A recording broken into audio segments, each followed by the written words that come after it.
जहाँ हिसाब किताब होता है वो तो व्यापार है।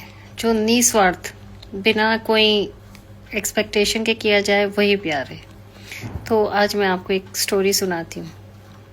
एक बुजुर्ग साहब थे, मतलब ये कपल्स की कहानी सुना रही हूँ जो बुजुर्ग हो गए। तो उनके दांतों में दर्द था, बहुत सीवियर पेन था, दांतों में दर्द की शिकायत थी।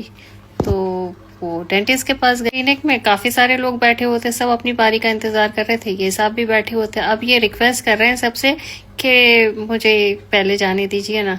तो लोगों ने बोला कि उन्होंने बोला कि मुझे देर हो रही है। तो लोग सभी ने बोला, किसी ने जवाब दिया, अरे हमें भी तो देर हो रही है, हम भी थोड़ी ना कोई फुर्सत के समय यहाँ बिताने आए। तो उन्होंने कहा, फिर इन्होंने बताया कि मेरी जो पत्नी है ना, मेरी वाइफ, वो अस्पताल में भर्ती है, मुझे उसके पास जाना है। लोगों ने बड़ी वरीडनेस दिखाई, चिंता दिखाई। उन्होंने पूछा क्या हुआ है आपकी पत्नी को? तो उन्होंने बोला मेरी पत्नी को अल्जाइमर नाम की बीमारी है। तो किसी औरत ने बोला अल्जाइमर में तो वही बीमारी होती ना जिसमें इंसान को कुछ याद नहीं रहता है। उस औरत ने बोला कि तो वो तो आपको भी नहीं पहचानती होगी। तो हाँ, आपने सही समझा, वो किसी को भी नहीं पहचानती, मुझे भी नहीं। मैं बोला मुझे थोड़ा जल्दी फ्री होना है क्योंकि मुझे उसके साथ जाके चाय पीना है।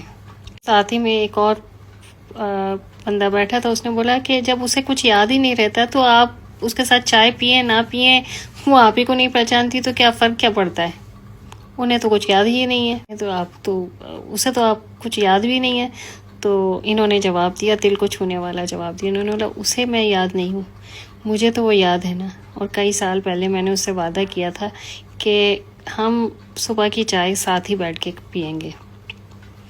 तो भाई, तो यही है कि प्यार में हमें ये नहीं सोचना चाहिए कि सामने वाला हमें कुछ दे पा रहा है या नहीं दे पा रहा। बस प्यार तो बस मतलब गिविंग है, आप देते जाइए, उनसे एक्सपेक्ट मत करिए सामने वाले से।